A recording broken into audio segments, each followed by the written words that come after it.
Saya berdoa beberapa kali, saya benar-benar ya Allah saya nggak kuat gitu. Panggil saya ya Rob, saya nggak kuat gitu. 2005 itu.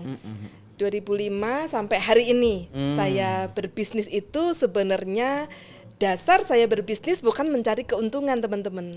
Ikut camp ke-12 itu semua tim saya seluruh leader ya dari Indonesia Timur saya tarik ke camp 12 di Malang. Dan sejak itu di malam Garputala itu Allah tuh bagaikan kasih tahu saya, ini kan yang kamu mau. Wih, langsung saya tenangnya tidak bisa berhenti sampai anak saya menenangkan.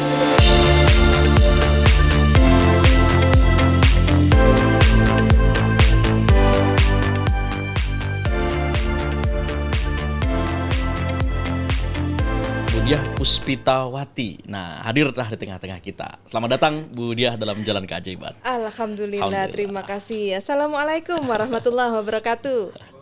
Apa kabar Bu Diah? Alhamdulillah, luar biasa dahsyat. Iya. Smiley face, smiley baby inilah identik dengan Bu Diah yang kita tahu.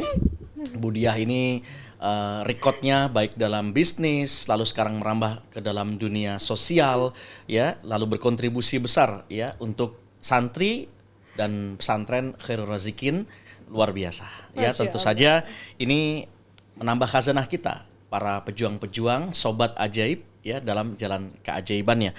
Dan beliau adalah seorang investor juga ya, sukses business coach dan founder ya satu komunitas wanita ajaib yang tentu saja di dalamnya mengamalkan ilmu-ilmu magnet rezeki. Nah, Anda pengen tahu nggak sobat ajaib bagaimana sih ya cara beliau how to dan strong why-nya sehingga dapat menempuh jalan keajaiban ini ya secara istiqomah. Langsung saja sampai ke Bu Diah dalam proses perjalanannya. Ya, saya ingin menyampaikan beberapa pertanyaan nih Bu Diah ya. Siap. Tapi diskusi santai aja. Ya, karena dalam jalan keajaiban itu kita butuh teman ya nggak sih? Iya, ya, benar. Kalau sendirian itu kayak ya hampa gitu ya. Betul. Hampa ya. Tapi kata orang sih banyak orang yang butuh yang memahami, bukan butuh yang sejalan gitu ya. Kok saya kurang setuju ya. Kalau Bunya gimana? Kalau saya setuju ya yang sejalan sehingga bisa saling memahami. Betul. Gitu ya. Betul. Katanya kalau saling memahami tapi tidak sejalan buat apa? Ya, gitu ya. Iya. Nah, kita berada dalam jalan keajaiban nih Bu Diah. Saya ingin dapat cerita dong. Sobat ajaib juga pasti penasaran nih ya. Latar belakang masa kecilnya Bu Diah gitu ya. Lalu pendidikannya itu seperti apa dulu? Oke, jadi terima kasih buat pertanyaannya Ustadz Abus. Ini satu kejutan ya, Ustadz Abus yang host pada kesempatan kali ini ya. Masya Allah. Dan ini juga satu kehormatan buat saya Sobat Ajaib karena luar biasa guru saya yang bertanya, gimana dong? Diskusi ya. Jadi alhamdulillah masa kecil saya 4 bersaudara. Orang tua saya di sebuah BUMN, ibu saya ada usaha catering. Nah, jadi dari situ masa kecil saya lihat betapa bekerja kerasnya, uletnya orang tua saya. Beliau mengajarkan banyak nilai-nilai untuk gigih ya, gigih dan pantang menyerah. Dan alhamdulillah orang tua saya, terutama ayah, itu menerapkan disiplin tinggi. Karena pada saat beliau tinggal di Eropa selama 7 tahun, beliau militer di sana. Nah, sehingga kalau kami ada yang satu yang bersalah gitu ya, yang melakukan sebuah ulah, 4-empatnya kena pendidikan. Iya. Jadi bukan hukuman ya, tapi itu pendidikan buat kami. Sehingga akhirnya kami 4 bersaudara terbentuk, kita itu bukan nggak boleh salah, tetapi pada saat kita contoh berbuat salah itu kita yang tidak bisa terima.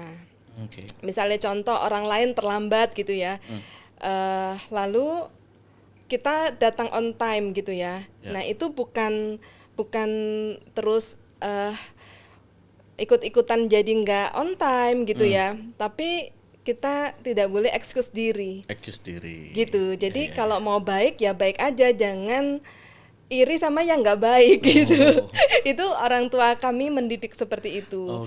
Sehingga pada saat kami bertumbuh, akhirnya kami menjadi pribadi-pribadi yang lebih baik kita nunggu. Kita jangan pernah ditunggu, gitu. Lebih baik kita lakukan yang terbaik, gitu. Kalau dulu yang ditanamkan oleh orang tua kami adalah apapun yang kita lakukan harus sungguh-sungguh, gitu ya. Seperti yang orang tua kita juga alami, gitu ya. Seperti itu gigihnya, kemudian disiplinnya, gitu kan. Dan itu terbentuk sejak kecil, gitu ya. Biasanya kedisiplinan identik dengan kemandirian. Akhirnya begitu. Ini luar biasa. Akhirnya begitu. Ini yang menarik nih. Nah, ujiannya juga nggak ringan ya, gitu. Pada saat kita masih kecil itu dalam covering orang tua ya.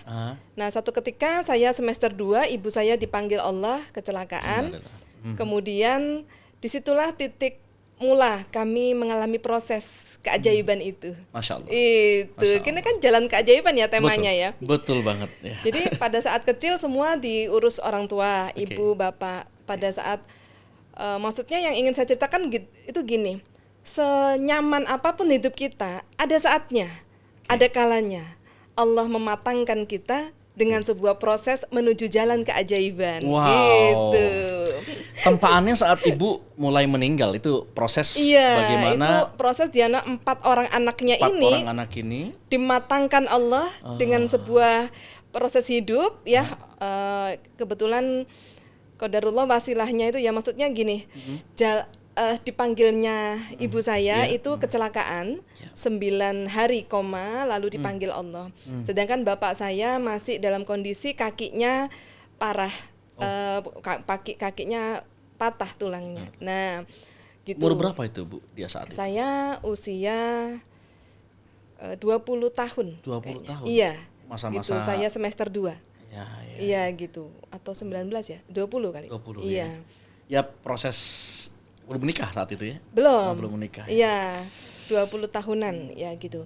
Nah, lalu kan atas kesepakatan bersama kan orang tua menikah kembali. Ayah saya itu atas saran dari semua keluarga dan kami karena kasihan bapak harus ada yang merawat. Dan proses itu terjadi. Qadarullah, singkat cerita, saya harus hidup sendiri karena orang tua saya sudah berumah tangga kembali. Di situ dalam kesendirian saya, di situ Allah mematangkan saya. Masya Allah. Iya, di mana saya harus mandiri, bayar semuanya sendiri, mencari makan sendiri. Dan semua kakak-kakak saya dalam proses yang juga sedang dimatangkan karena belum mapan semua waktu itu. Di situ ada satu titik dalam hidup saya, bumi itu kayak kebalik ya. Yang dulu orang tua kami cukup berada gitu ya. Hari ini besok mau makan apa aja saya mikir gitu. Allah. Ya, jadi itu. Dan mau panggil angkot untuk ke kampus atau untuk ke tempat kerja saya itu bukan nggak bisa panggil ya ini. Angkot lewat-lewat aja. Tapi, mau dipanggil nggak ada uang buat bayar. Oh, even itu recehan ya? Ya nggak ada. Gitu. Jadi akhirnya itu satu kondisi yang Allah tuh luar biasa jika sudah menghendaki untuk dimatangkan. Tapi pertanyaannya Bu Dia, mohon maaf sebelum lanjut tuh, itu kan proses di mana mau membentuk menjadi seorang kupu-kupu ya. Iya betul, kepompongnya itu. Kepompongnya itu kan luar biasa. Tapi proses saat kecil itu mungkin berada saat itu ya, Bapak juga. Tapi menurut Bu Dia akhirnya proses pendisiplinan Bu Dia sejak kecil itu dengan gaya-gaya militer gitu kan. Itu sebuah keberuntungan. Iya. Atau bagaimana? Nah, pada akhirnya bekal-bekal itu yang bisa membuat saya bertahan menjalani hidup saya pada saat dididik oleh Allah ini, dimatangkan ini gitu. Dan itu teman-teman jangan harap cepat ya. 3 tahun saya ngalamin itu. Masya Allah. Sampai di satu titik saya berdoa kepada Allah, ya Allah saya bersyukur. Sampai hari ini tiap hari masih ada yang dimakan, tadi kasih teman, entah sisa apa uang habis ngerental komputer saya dikasih upah, ya itu masih ada yang bisa dimakan gitu. Tapi saya udah nggak kuat ya Allah, gitu ya. Panggil saya ya Rob, saya nggak kuat gitu. Itu setelah 3 tahun berjalan kaki ya. mau bayar ini bayar itu, kerja gitu kan. Gitu. Minta keluarga nggak bisa karena semua punya anak. Dulu hampir semua disupport ibu saya, hari ini ibu saya nggak ada, ya kan. Yang ada kadang-kadang setiap saya dapat job nge-MC, saya dapat job event organizer, malah untuk nyenengin ponakan-ponakan. Karena nggak sampai hati, biasanya semuanya berada, ada ibu saya gitu kan. Nah hari itu nggak ada lagi gitu kan. Nah jadi singkat cerita akhirnya ya Allah saya nggak kuat gitu. Dan saat-saat itu saya masih muda ya, mana bisa pikiran kayak anak muda zaman now, punya pacar lah apa nggak ada apanya. Besok makan apa aja kita nggak ada. Jadi belum kepikiran jodoh waktu itu? Kagak ada Ustaz, gitu. Nah jadi akhirnya di situ saya berdoa beberapa kali, saya benar-benar ya Allah saya nggak kuat gitu. Tapi saya mensyukuri kok, saya nggak marah kepada siapapun. Saya tetap memuliakan, mendoakan semua gitu. Saya terima takdir saya. Tapi saya nggak kuat ya Allah gitu. Nah pada saat saya nggak kuat, tiba-tiba seperti biasa saya menjadi babysitternya kakak saya. Kalau pergi keluar kota kan saya bagian bawa tuh pampers apa tuh ya, kakak saya tuh ikut ya bantuin ya gitu. Dia anaknya 2 masih balita semua. Jadi saya bagian babysitternya gitu. Di situ Allah nggak ambil saya, malah Allah kasih jodoh saya. Masya Allah. Kita masuk di fase kedua dalam kehidupan manusia ya, termasuk kehidupan Budia. Akhirnya ketemulah dengan suami tercinta di situ. Iya, Masya Justru Allah. di proses-proses keadaan terendah yang disyukuri. Terendah yang disyukuri. Saya nggak komplain ke siapapun loh. Ini adalah energi terbesar seorang manusia, Sobat Ajaib, bahwa Budia dalam proses sedang tadi dalam kepompong gitu kan. Luar biasa tempaannya, proses pematangan dirinya sampai akhirnya berserah sama Allah. Betul. Berserah sama Allah bahwa tapi titik terendah itu beliau tetap jalani, tetap syukuri. Bagaimana dengan Sobat Ajaib nih ya? Makanya saya ketemu satu definisi sabar. Definisi sabar? Iya, apa sabar menurut itu Budia? mampu bertahan dan terus melakukan. Mampu bertahan dan terus melakukan. Iya, itu namanya bersabar gitu. Jadi kalau diam aja nggak bersabar? Oh enggak, itu kalau diam aja 2 kemungkinan, ngambek atau mutung. Mutung ya. Ngambek atau mutung. Gitu. Jadi no choice. Tetap harus jalan kehidupan itu. Tetap harus jalan. Tetap mampu bertahan gitu kan. Karena takdir itu Allah yang punya, gitu kan, mampu bertahan dan terus melakukan apa yang di depannya ini, terus lakukan saja, gitu. Keren gitu. Banget. Nah, fase kehidupan yang kedua nih. Iya. Tentang bagaimana kisah percintaan dengan siapa nama suami? Pak Supomo. Pak Pomo ya. Iya, Pak Pomo. Pak Pomo itu pun dimulai, ya, lalu membangun biduk rumah tangga, gitu kan. Tentu ada kisah-kisah menarik dong di situ. Jadi mungkin agak berbeda dengan yang lain karena tidak ada itu masa, mohon maaf ya, masa pacaran ya. Kalau orang umum yang nonton ini Sobat Ajaib ya, tidak ada. Yang ada telepon, setelah 2 minggu ketemu telepon sampai setelah 2 bulan kali ya. Pokoknya nggak inget lagi, wajahnya aja nggak inget gitu kan. Terus berarti bukan pada pandangan pertama nih. Itu, jadi waktu itu ketemunya di musola. Syahdu banget gitu di musola, terus tiba-tiba satu sholat duhur di situ, musolanya tidak lebar, sehingga waktu keluar ini kan saya mundur dulu, beliau mau keluar habis sholat. Di situ senyuman pertama. Subhanallah. Walhamdulillah disambut. Terus udah gitu tanpa disadari makan siangnya ternyata di restoran yang sama dan duduknya deketan. Nah di situ akhirnya loh kok yang tadi gitu. Kakak saya juga kan bapak yang tadi gitu. Gitu. Dan singkat cerita tidak ada perkenalan lebih lanjut. Akhirnya tiba-tiba kontak. 2 bulan setelah itu mau main ke rumah, pengen ketemu ayah saya, main ke rumah, dan itu ternyata melamar.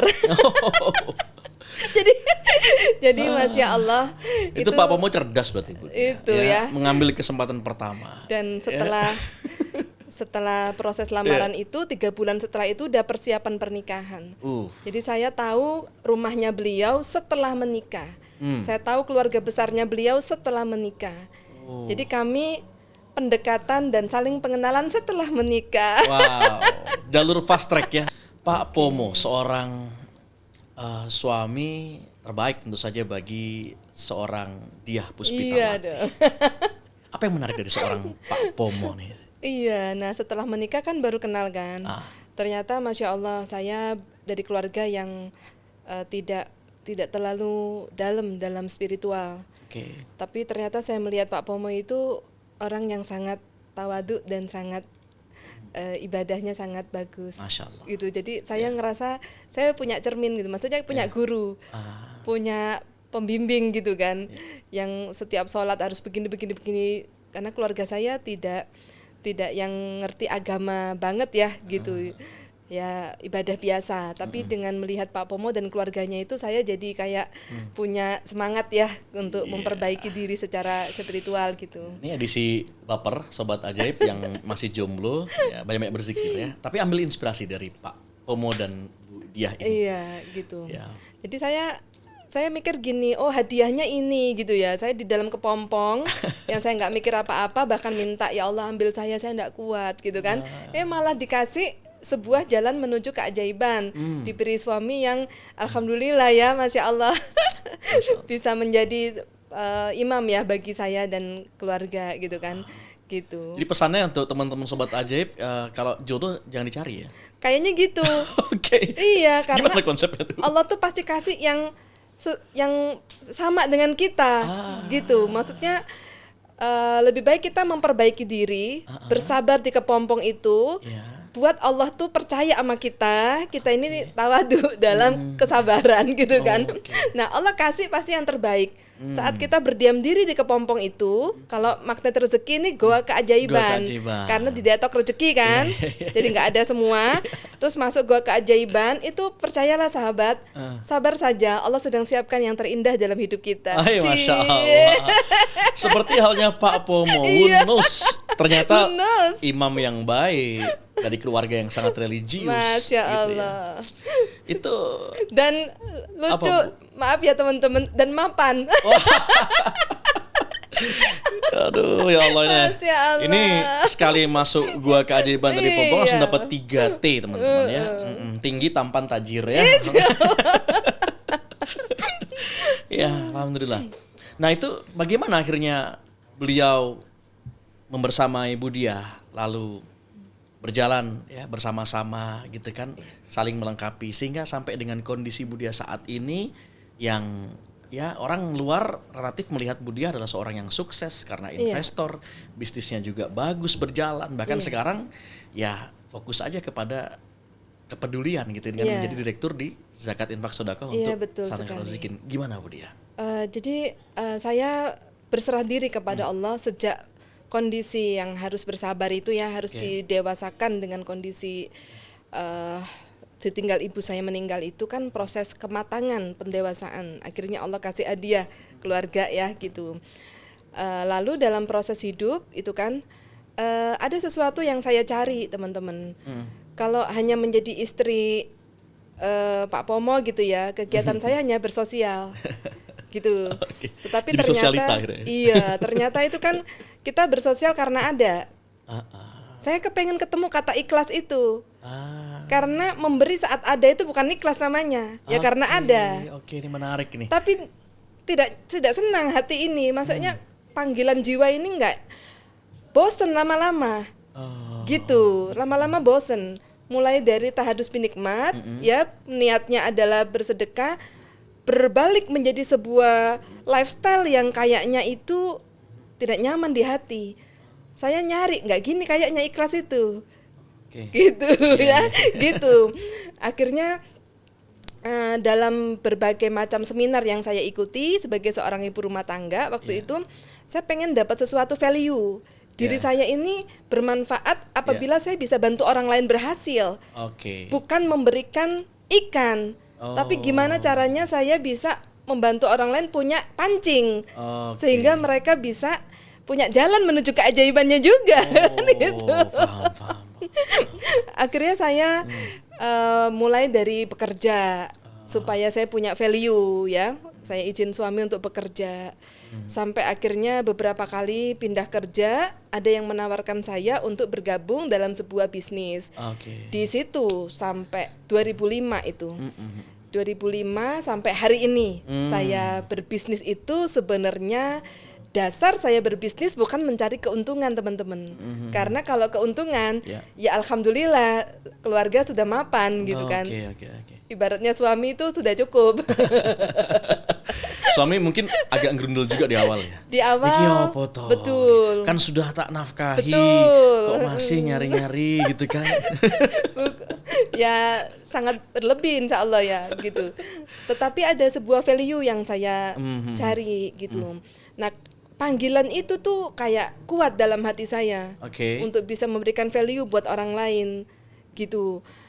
Karena mungkin masa kepompong yang pertama itu saya sedang dipersiapkan Allah untuk mendapatkan apa itu namanya karunia atau kemampuan gitu ya untuk bisa berkarya buat orang lain.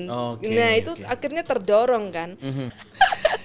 Ini luar biasa ya teman-teman, karena proses Bu Dia akhirnya bisa memberikan manfaat bagi orang lain ya dengan membangun kemitraan usahanya gitu ya. Itu yang dikejar bukan keuntungan, tapi yang pertama izin dan ridho suami dulu. Ya nggak Bu Dia? Sampai nggak akhirnya Allah berikan kelanggengan dalam jalan itu. Masya Allah. Wah. Siap. Akhirnya tadi cerita telah jadi kupu-kupu bersama dengan kekasih tercinta Pak Pomo. Ya, alhamdulillah. Pak Pomo, jika melihat ini, apa yang ingin Ibu sampaikan kepada seorang Supomo? Terima kasih. Masya Allah. Iya, gitu. Karena banyak hal yang dulunya saya nggak ngerti, saya jadi tahu bersama beliau. Khususnya dalam spiritual ya. Iya, gitu. Ya. Teman-teman semua, Sobat Ajaib, kita paham terkait dengan bagaimana namanya magnet rezeki, magnet jodoh juga ya. Iya, betul. Sebenarnya katanya tadi kita cerita singkatnya Bu, bahwa Bu Diah itu secara nggak langsung setelah akhirnya belajar ilmu magnet rezeki, itu ternyata apa yang dilakukan dulu-dulu itu juga bagian daripada apa yang telah dipraktikkan. Betul. Iya. Pertama awal kenal ilmu magnet rezeki itu gimana? Ceritanya kapan itu? Iya, awal kenal 2018, bulan Maret saya umroh bersama suami. Di sana saya berdoa kepada Allah. Ya Allah, saya bersyukur udah dititipi bisnis yang besar sekali, keluarga yang alhamdulillah ya, berkah gitu. Tetapi banyak teman-teman atau tim bisnis saya itu kalau apa-apa kan tanya saya. Jadi saya harus istikharah dong. Nah saya tuh ngerasa kalau saya istikharah tuh, kalau hati saya nggak beres, hati saya ada jengkel sama orang, hati saya nggak suka, nggak nyaman, nggak datang petunjuknya itu. Jadi kan ya apa ini? Kan berarti nunggu saya lama. Gitu ya, nunggu saya lama. Tapi saya rasa kalau saya lagi bener-bener ngebersihin hati, saya istikharah cepat itu datang. Cuma kan manusia ini kadang tidak bisa nipu ya, bahwa memang ada rasa-rasa tidak nyaman waktu itu karena belum kenal MR ya. Terus habis itu saya doa di depan Ka'bah, di depan Multazam. Ya Allah, saya tidak sanggup mau minta apa ke sini, hanya minta diampuni semua dosa saya, dan saya malu kalau minta yang lain-lain. Karena nggak minta aja dicukupi semua sama Allah. Mau minta apa gitu ya, bisnis sampai se-Indonesia Timur. Minta apa lagi gitu. Ya Allah, malu ya Allah. Tapi saya mau minta satu, gimana caranya semua tim saya, orang-orang yang Engkau titipkan dalam hidup saya, dalam bisnis saya, bisa terhubung kepadamu. Itu saya minta benar-benar sama Allah. Jadi jangan nunggu saya ya Allah. Saya dipanggil ya apa. Gitu. Nah akhirnya selang sehari 2 hari di Mekah, ini mohon maaf ya, saya itu nggak ingat lagi suami saya. Iya, yang teringat Ustadz Nasrullah. Mungkin itu mulai ilham ilmu tadi ya. Masya Allah. Berkahnya ngadu tadi ya, apa ngadu? Ngaku dosa, ngaku dosa, ngaji ngadu ya gitu. Nah itu, ya Allah kok jalan ke sana tiba-tiba wajah Ustadz Nasrullah itu terbayang, mau tidur terbayang Ustadz Nas, mau makan terbayang Pak Sun. Apa ini saya gitu? Kenapa tidak wajah Pak Pomo? Tidur ya bareng Pak Pomo kok yang terbayang wajah Ustadz Nas, aneh ini gitu kan. Disclaimer Pak Pomo, podcast ini bukan dalam rangka untuk menggali itu. Selesaikan cara adat ya. Lalu Masya Allah apa ini gitu. Nah Ustadz Nasrullah itu bukan orang baru buat saya. Kami sudah bersahabat lama sejak 2011. Tapi nggak pernah, maksudnya tidak pernah ada program yang bersama gitu kan. Ya sejak 2011 sampai 2016 itu saya bersama Ustadz Nas ini pembimbingan umroh. Jadi beliau menjadi pembimbing umroh di tim saya. Dalam bisnis saya gitu. Berkali-kali umroh bersama beliau gitu kan. Ya sebatas itu pulang, tapi sangat dekat hubungan komunikasinya ya. Seandainya pas ketemu itu udah langsung kayak udah lama kenal gitu kan gitu. Terus sejak 2016 sampai 2018 itu kan sudah tidak lagi bersama Ustadz Nas, tapi bersama Ustadz Rosidin gitu ya. Ternyata akhirnya baru tahu beliau mengembangkan magnet rezeki ini kan. Nah pulang dari Mekah saya browsing gitu Nasrullah. Karena saya udah beberapa kali ganti HP, nomor handphone udah nggak simpen, akhirnya saya WA Ustadz Rosidin, Ustadz minta nomor telepon dong Ustadz Nasrullah gitu, langsung dikasih gitu aja, gitu. Terus saya WA gitu, basa-basi ya, salam-salam gitu, terus mohon izin Ustadz Nas, apakah masih ingat saya? Jawaban beliau, alhamdulillah selalu ingat Bu Dia. Takut saya sampai. Terus saya lihat Ustadz Nas ada magnet rezeki. Apakah itu? Bolehkah saya ikut yang di dekat sini, Surabaya? Lalu saya dikasih satu nomor. Begitu saya WA nomor itu langsung muncul namanya. Berarti kan ini sudah pernah saya simpan orang ini ya? Iya gitu. Auto ya? Auto. Loh, Mas Bayu. Ketua Korwil Magnet Rezeki saat itu. Saya telepon, Mas Bayu ini sering bekerja sama saya dulu gitu. Waktu saya telepon langsung, iya Bu Dia lu. Surabaya ya. Terus gimana ceritanya Mas Bayu bisa ikut magnet rezeki? Ajaib Bu Dia gitu. Ya udah saya juga nggak cerita, saya juga ajaib. Tiba-tiba keinget Ustadz Nasrullah kan gitu. Nah itu awal mula ceritanya. Akhirnya saya ikut training, ikut camp ke-12. Itu semua tim saya seluruh leader ya dari Indonesia Timur saya tarik ke camp 12 di Malang. Dan sejak itu di malam Garpu Tala itu Allah tuh bagaikan kasih tahu saya, ini kan yang kamu mau. Langsung saya nangis tidak bisa berhenti sampai anak saya menenangkan saya. Jawaban atas pertanyaan di depan multazam itu akhirnya. Iya. Karena pada saat Garpu Tala inilah terhubung kepada Allah. Masya Allah. Jadi sejak camp itu seluruh persoalan apapun tidak nunggu Bu Dia. Tanya Allah dulu ya. Mungkin Sobat Ajaib ada yang penasaran ya tentang Garpu Tala itu apa ya. Garpu Tala ada satu jurus di magnet rezeki, jurus pamungkas ya. Ya kita berinteraksi dengan Al-Quran. Itu hanya metode saja, kuncinya berinteraksi dengan Al-Quran.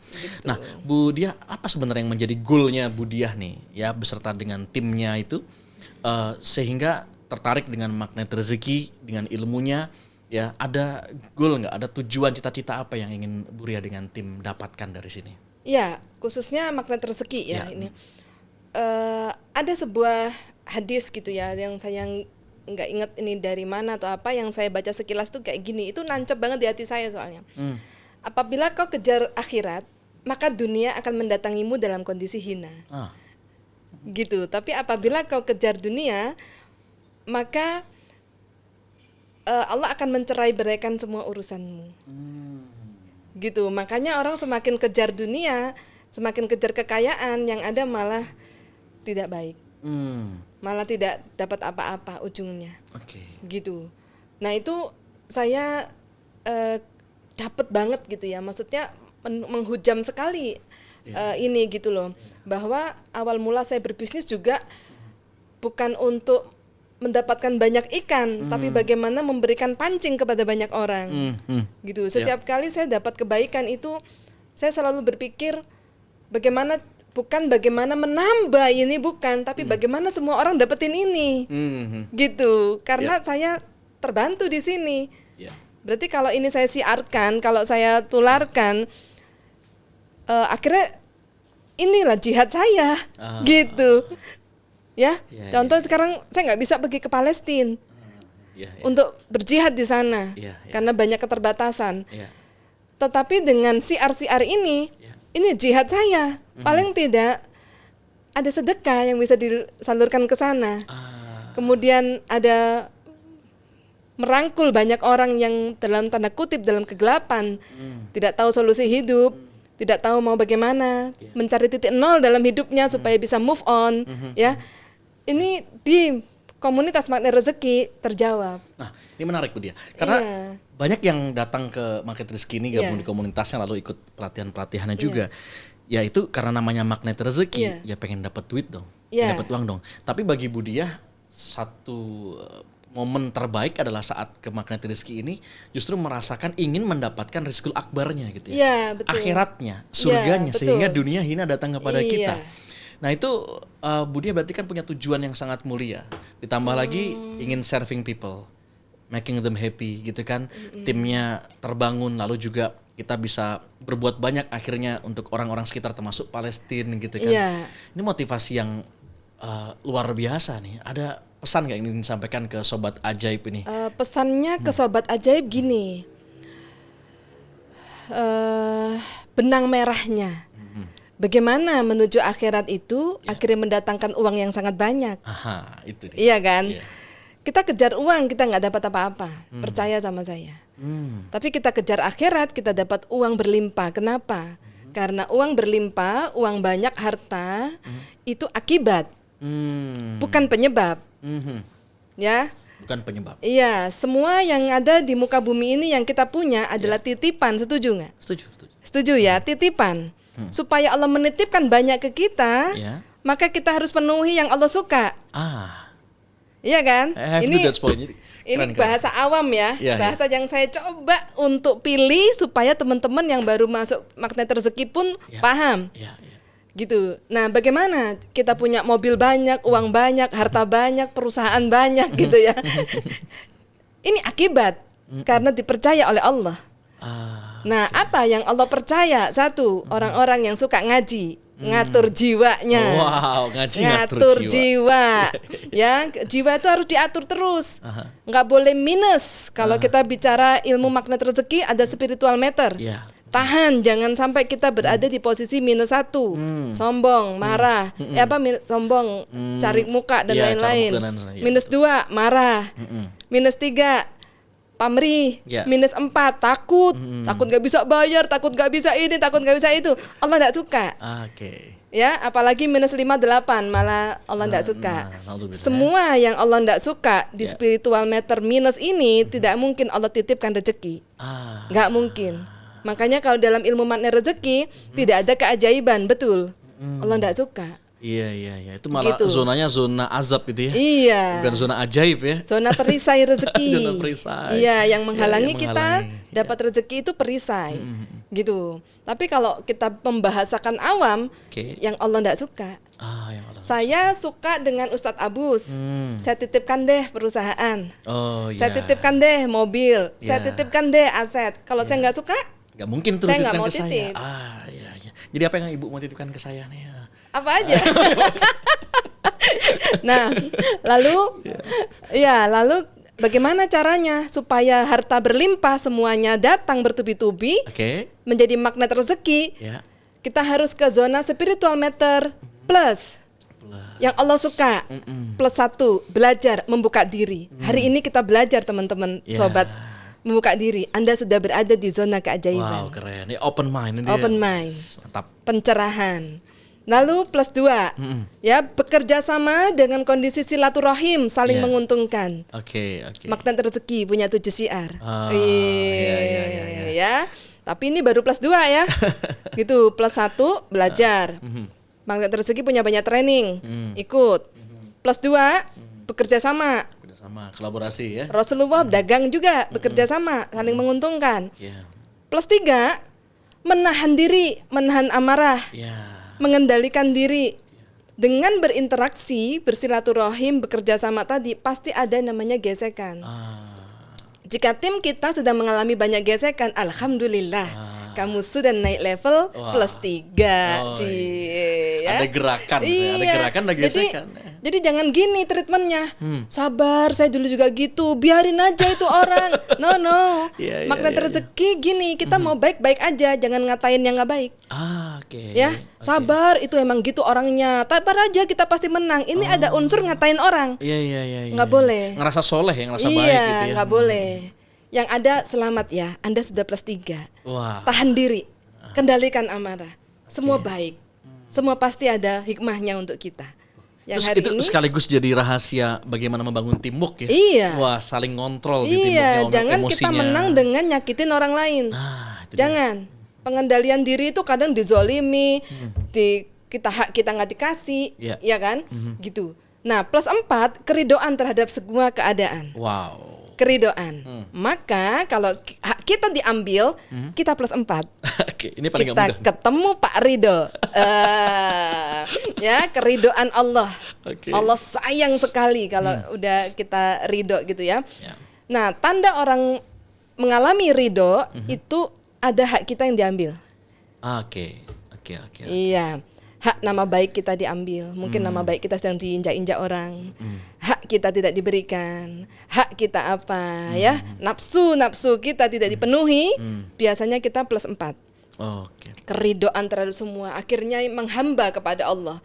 Ya Allah, tak berdaya ini. Semua salah paham ini tidak bisa diurai, ya. Kalau udah di situ, selamat bos. +4, keajaiban besar ini. Nah, puncak keajaiban itu +5. Titik keajaiban itu baru di +5, Ustaz. Betul. Ini yang saya pakai untuk menggembleng tim saya. +5 itu artinya apa? Menghasilkan karya. Menghasilkan sesuatu. Kreativitas mencapai target.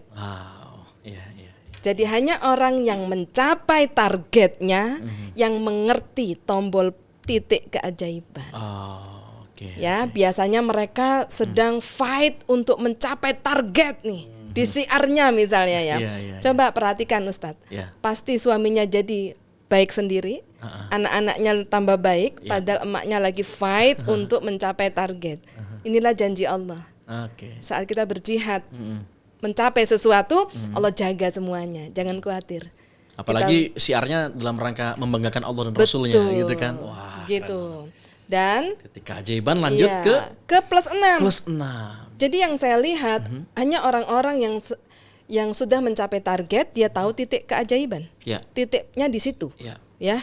Kemudian pada saat dia titik keajaiban, dia banyak dapat keajaiban, dia tidak berhenti. Dia melahirkan orang-orang yang juga mencapai target. Dia lahirkan orang-orang yang juga mencapai target, maka dia ngerti +6.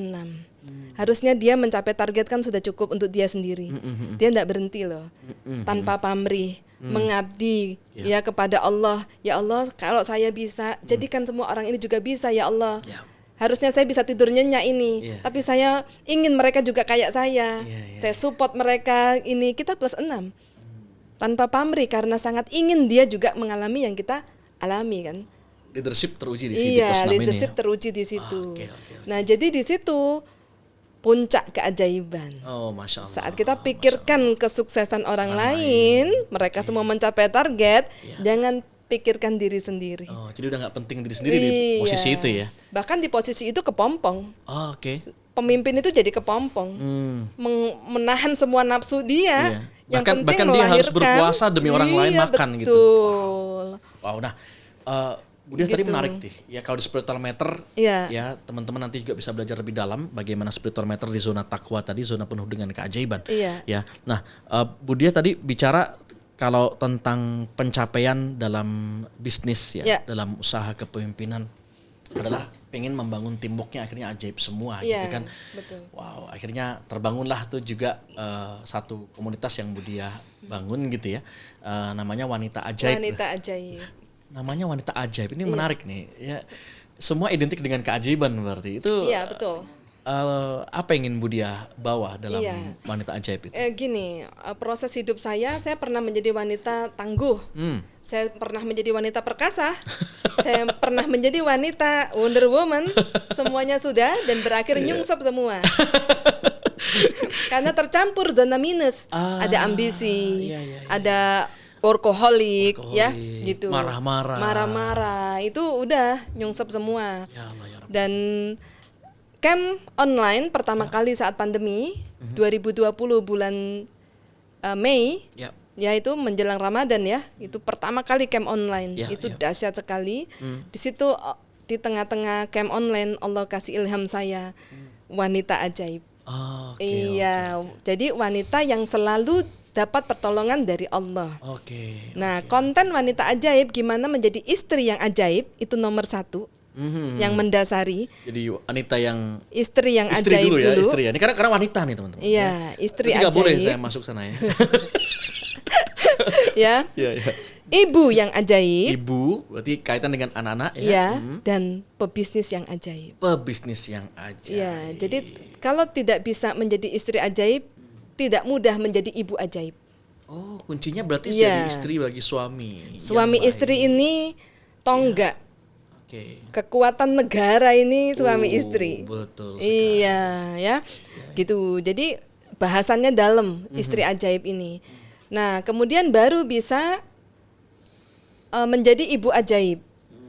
Gitu ya. Kalau jadi istri nggak nunduk ke suami, anak Anda nggak akan nunduk, Bos. Itu hukum udah itu. Hukum itu.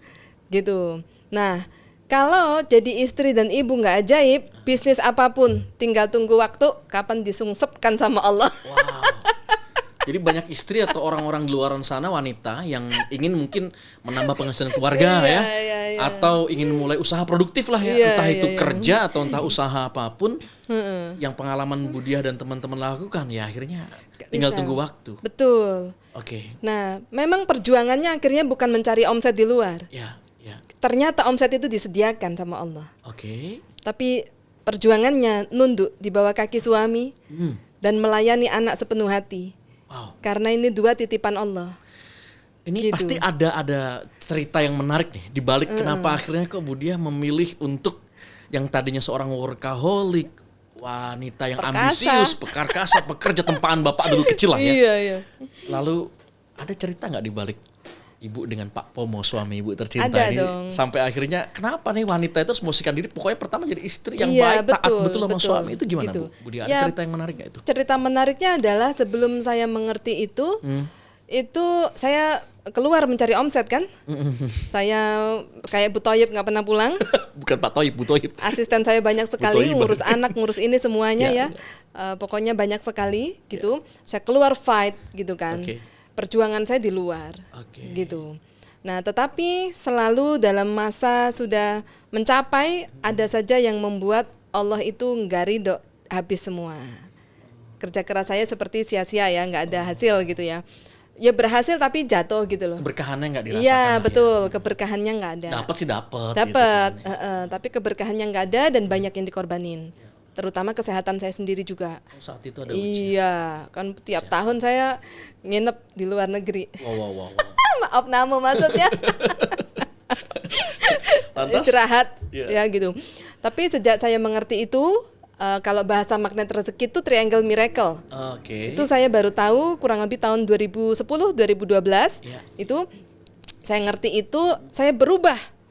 Bagaimana yang biasanya fighter menjadi ngerem terus ini. Wah, karena itu ngubah sudut pandang nggak semudah yang dikira balik tangan. Nggak gampang. Jadi perjuangan saya menahan diri sampai suami bilang iya.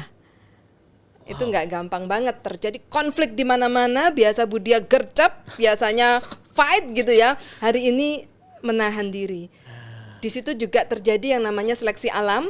Tim-tim yang memang tidak sejalan, tidak sepaham, yang ke saya ada apanya bukan apa adanya itu tersisir oleh Allah gitu ya, dan saya doakan mereka semua berkah di tempat barunya gitu ya.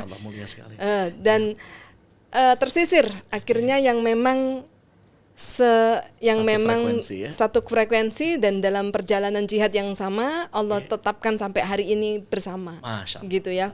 Nah, itu terseleksi oleh alam juga saat saya nunduk di bawah kaki suami. Nunduk Gitu. di bawah kaki suami ini maksudnya gimana?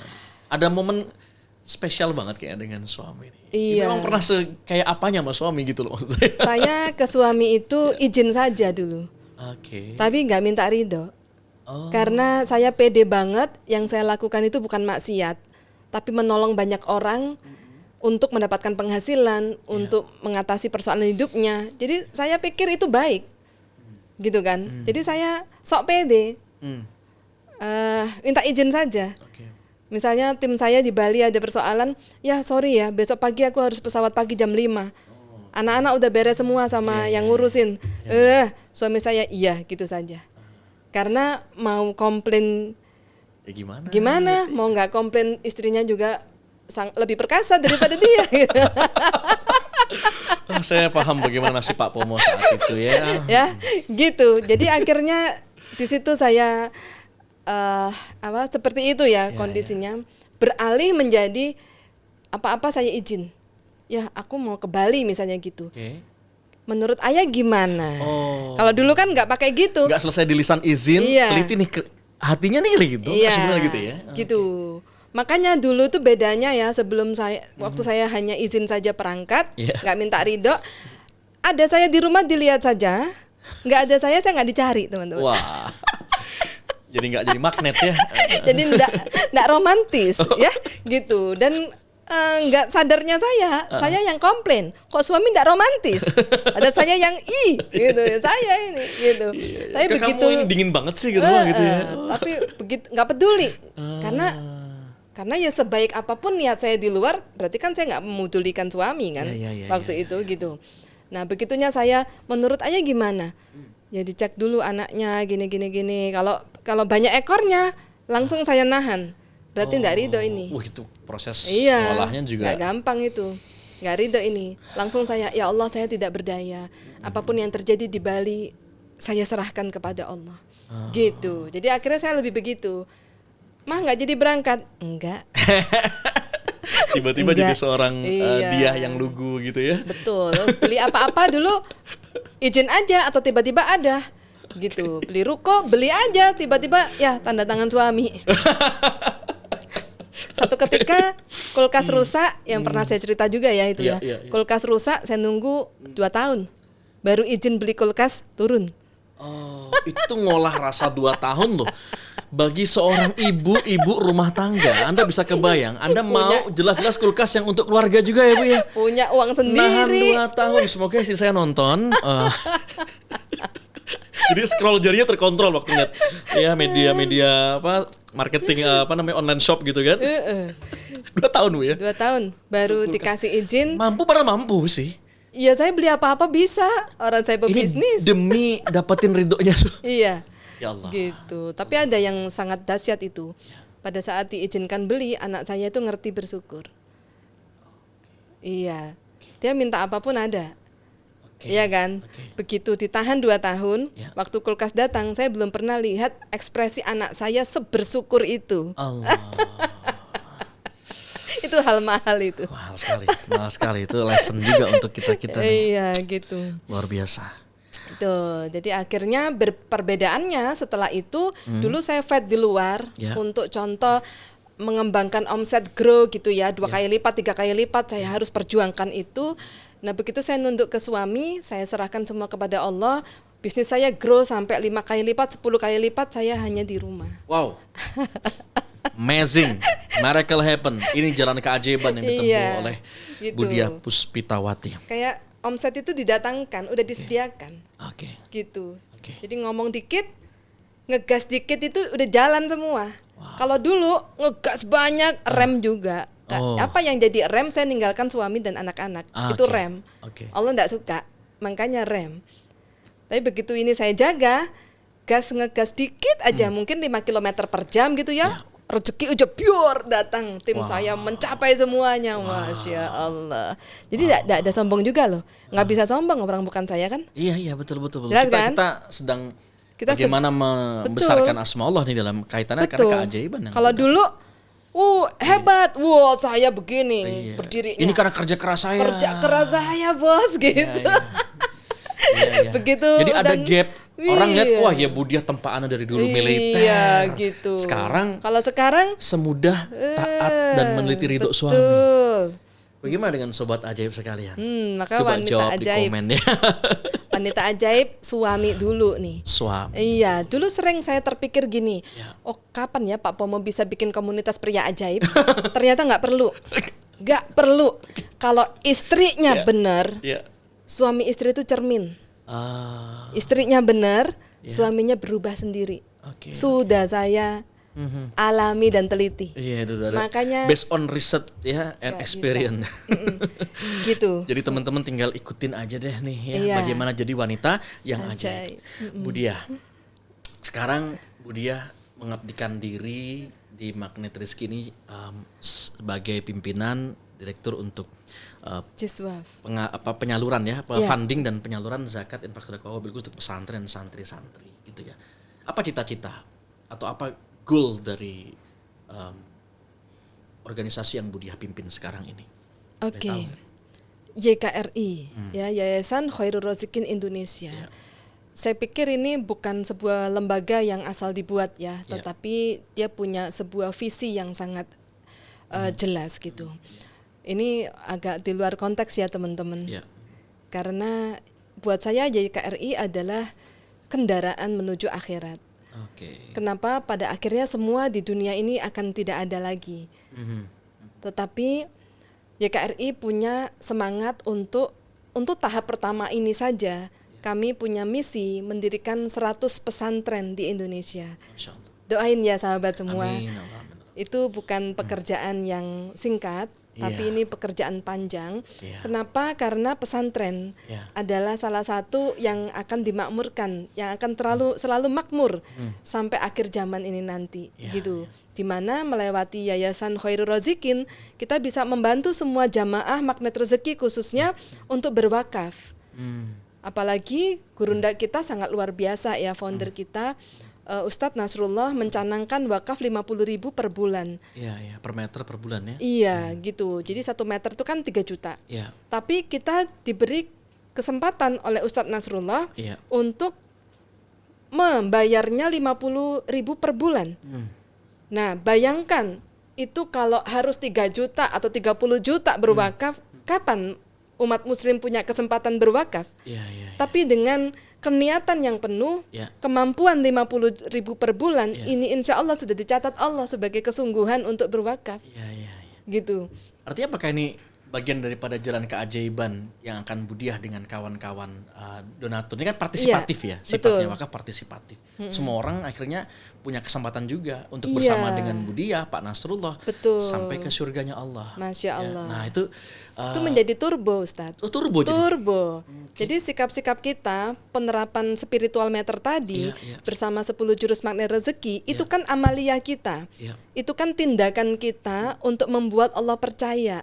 Oh iya ya, kamu sekarang sudah ngaji, udah ngaku dosa terus, lepas perisai, disiplin kata. Ini kan upaya kita membuat Allah senang sama kita kan. Iya betul. Supaya kita dititipin karena pesantren rezeki. Perusahaannya Allah kan.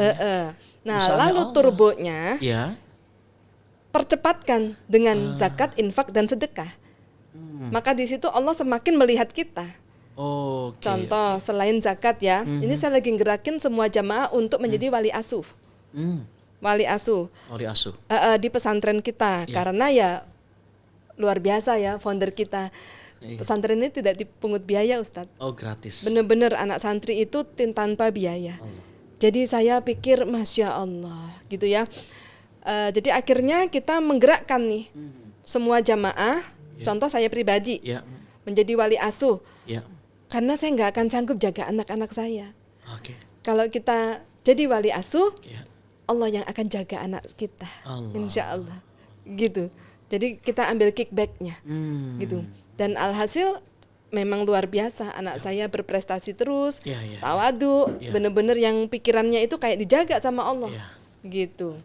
Dan Ustadz Nasrullah memang sering juga menyampaikan, Masya Allah Ustadz, keberkahan luar biasa gitu kan. Betul. Dari pesantren Khairul Rozikin juga lahir Dinar Khairul Rozikin, membantu menyelamatkan ekonomi umat. Betul. Dari bagaimana membangun para santri-santri di situ yang hafal Quran, yang memahami ya. Lalu Oto juga tadi anak-anak ibu juga ikut ke bawah energinya. Ya karena kita lagi membangun perusahaan Allah sebenarnya ya Bu ya. Luar biasa. Dan Ibu nggak ingin sendirian dong dalam jalan keajaiban ini. Saya ajak teman-teman semua. Ada yang memang murni menjadi donatur, ada yang juga udah tergerak mau jadi prajuritnya Allah, menjadi askar. Oh, askar apa itu? Askar itu menjadi tim kami dalam penyerapan zakat, infak dan sedekah. Oh, askar kependekan dari Amil zakat Khairul Rozikin. Oh, cakep namanya. Iya. Askar. Jadi mereka udah donasi, kayak saya gitu ya, misalnya seneng donasi, mereka udah donasi. Yuk kita gerakkan. Iya. Yang semula hanya jadi donatur, sekarang penggerak donatur. Penggerak. Wah, levelnya juga berbeda dong di depan Allah. Iya, di mata Allah itu satu yang mulia ya gitu. Ya, man yu'adim syairallah. Jadi luar biasa. Ini kan ikut membesarkan syiar-syiar Allah ya. Betul. Apalagi ini perusahaannya Allah. Kan ada satu jamaah, bukan satu, banyak, tapi salah satu yang saya ingat, beliau bernama Hajah Ais Khotimah ya di Jonggol Bogor. Anaknya itu dalam kondisi yang tiga-tiganya sangat hiperaktif dan kalau dikasih uang kadang dilempar depan mamahnya. Spesial lah Bu.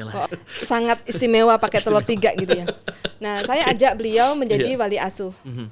Tiga-tiga anaknya berubah tanpa ngapa-ngapain itu, benar-benar ajaib, wasilah jadi wali asuh ya. Dan itu sepertinya benar gitu kan, Allah akan jaga anak kita. Hari ini tuh luar biasa, kalau telepon itu nggak kayak dulu yang mama. Sekarang gini, mama lagi ngapain? Lagi meeting sama Budia. I love you mama. Itu bagaikan dibalik bumi Masya sama Allah. What a beautiful. Sebenarnya nggak ada yang ngajarin. Sampai mamahnya, kok bisa anakku begitu?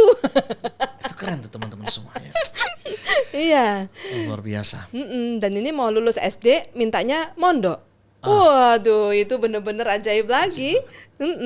Jadi teman-teman sobat ajaib pasti juga ingin jadi askar tadi ya. Iya. Askar bukan askar di Makkah Madinah ya, itu beda lagi ya. Itu polisi. Nah, kalau di sini askar amil zakat Khairul Rozikin. Ya, ada pembinaannya ya Bu Dia. Ada pembinaannya dan nanti ada treatment khusus tentu saja dari Bu Dia dan Ustadz Nasrullah. Iya. Ya, nah yang mau bergabung di askar saya sangat recommended. Insya Allah bersama dengan kita dalam jalan keajaiban membangun perusahaan Allah Subhanahu Wa Taala. Masya Allah. Bu Dia sekarang lagi rame nih. Iya. Sedikit kita ngelompat ya, bicara tentang anak-anak yang ada di Indonesia.